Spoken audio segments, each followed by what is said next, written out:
प्रधानमंत्री मोदी ने गुरुवार को पोस्ट बजट वेबिनार को संबोधित करते हुए कहा है कि हमारी सरकार का बजट वर्तमान चुनौतियों के समाधान के साथ ही नए युग के सुधार को आगे बढ़ाता रहा है।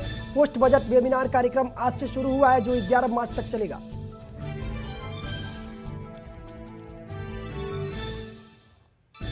पीएम मोदी ने इस दौरान कहा कि 2014 के बाद से हरित विकास और ऊर्जा संक्रमण के भारत की रणनीति के 3 मुख्य स्तंभ रहे हैं। नवीनीकरण, ऊर्जा का उत्पादन बढ़ाना, अपनी अर्थव्यवस्था में जीवाश्म ईंधन का इस्तेमाल कम करना और देश में गैस आधारित अर्थव्यवस्था की तरफ तेजी से गति बढ़ाना है।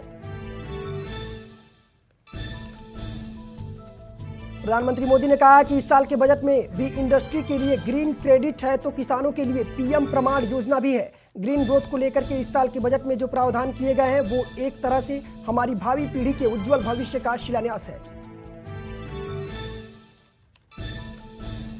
दिल्ली शराब घोटाला मामले में ईडी के मुख्यमंत्री अरविंद केजरीवाल के पीए को समन भेजा है। ईडी ने एक्साइज घोटाले की चल रही जांच के सिलसिले में ये तलब किया गया है।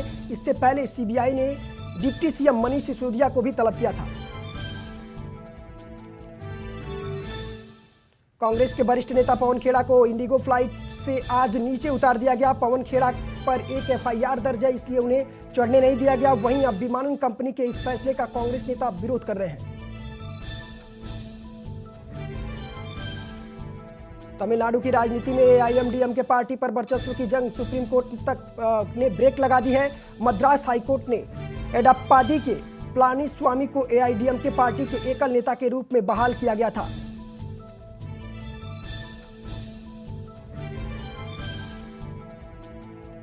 भारत के पहले गवर्नर जनरल सी राजगोपालचारी के पोते सीआर केसवान ने गुरुवार को कांग्रेस से इस्तीफा दे दिया। पार्टी अध्यक्ष मल्लिकार्जुन खड़गे को लिखे गए अपने इस्तीफे में केसवान ने लिखा है कि वो 2 दशक से पार्टी के लिए निष्ठापूर्वक काम कर रहे थे, लेकिन उनको इसका कोई उचित प्रतिफल नहीं मिला।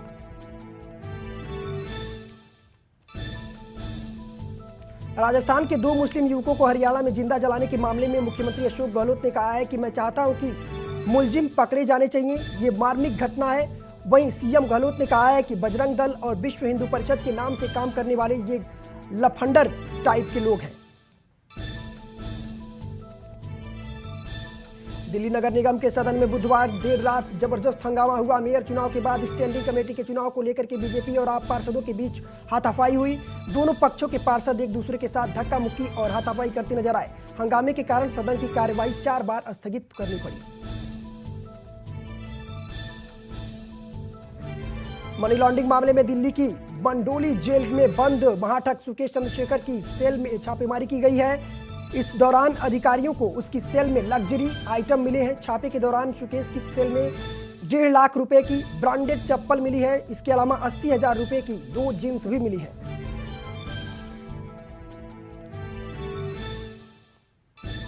विधानसभा में राज्यपाल के अभिभाषण पर नेता प्रतिपक्ष अखिलेश यादव ने कहा है कि विधानसभा में लगे जय श्री राम और जय समाजवाद के नारे बीजेपी ने राज्यपाल का बहुत समय बर्बाद किया है। अखिलेश यादव ने कहा है कि सरकार जो योजनाएं संचालित कर रही है वो जमीनी हकीकत से कोसों दूर है।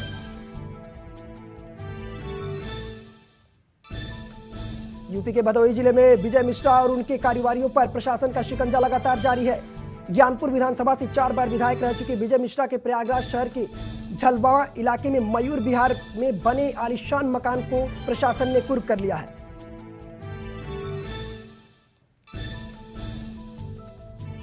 नोएडा सेक्टर 41 ओयो में चल रहे बड़े सेक्स रैकेट का पुलिस ने भंडाफोड़ किया है। इस दौरान पुलिस ने 7 लड़कियों को बरामद भी किया है। इसके साथ ही 4 आरोपियों को पुलिस ने गिरफ्तार किया है।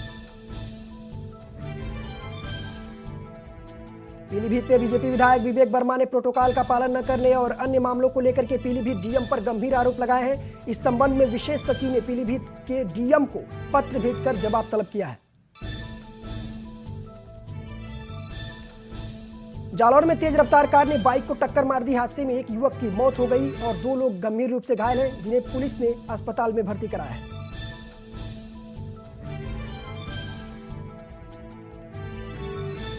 पीलीभीत के बिसलपुर हाईवे पर एक अज्ञात वाहन ने बाइक को टक्कर मार दी। इस हादसे में बाइक सवार 3 दोस्तों की मौके पर ही मौत हो गई। शादी समारोह से ये तीनों दोस्त वापस आ रहे थे।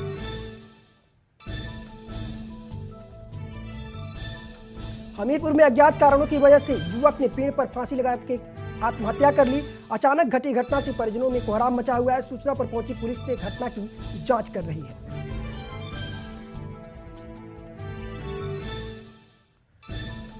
बहराइच में बारातियों से भरी बस ट्राली से टकरा करके पलट गई, जिसमें बस सवार दूल्हा समेत 13 बाराती घायल हो गए हैं। घायलों को जिला अस्पताल में भर्ती कराया गया है।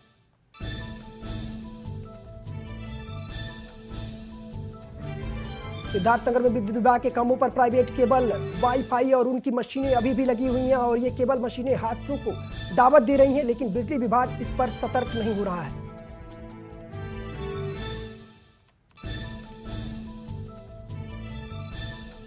बिहार के रोहतास में मालगाड़ी के 13 डिब्बे पटरी से उतर गए। घटना बुधवार की रात को बताई जा रही है। यहां करबंदिया और पहलेजा रेलवे स्टेशन के बीच यह हादसा हुआ। बुलंदशहर में एक शादी समारोह में डीजे पर डांस करने को लेकर के दो पक्षों में जमकर मारपीट हो गई, जिसमें बीच बचाव में आए एक 45 वर्षीय व्यक्ति की चोट लगने से मौत हो गई। मौके पर पहुंची पुलिस ने 4 आरोपियों को हिरासत में ले लिया है।